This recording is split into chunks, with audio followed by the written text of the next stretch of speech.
Star Pakistan news के साथ मैं हूँ राहिला खान। खबर शामिल करते हैं स्टार पाकिस्तान न्यूज के रिपोर्टर वकार चौहान।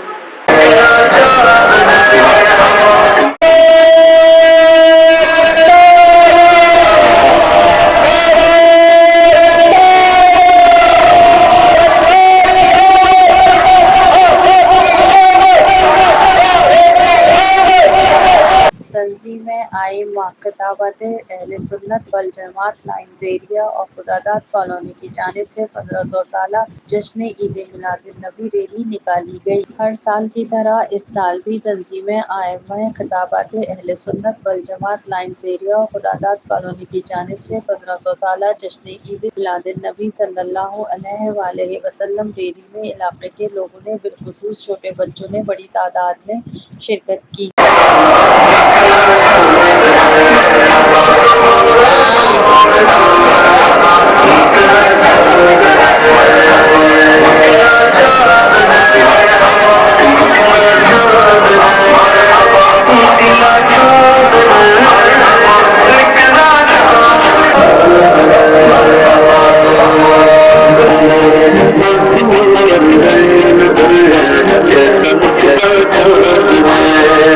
रैली में नूर आलम बरकाती साहब, कारी मती उल्लाह साहब, अल्लामा शाहनवाज कादरी, साबिर हुसैन चिश्ती, अल्लामा हफीज कादरी, MQM PS 103 के MPA फैसल रफीक साहब, MQM के सीनियर रहनुमा मुरसलीन भाई, पाकिस्तान सुन्नी तहरीक के मरकजी रहनुमा मुबीन कादरी, TLP PS 103 सीनियर रहनुमा शहबाज भाई मौजूद थे।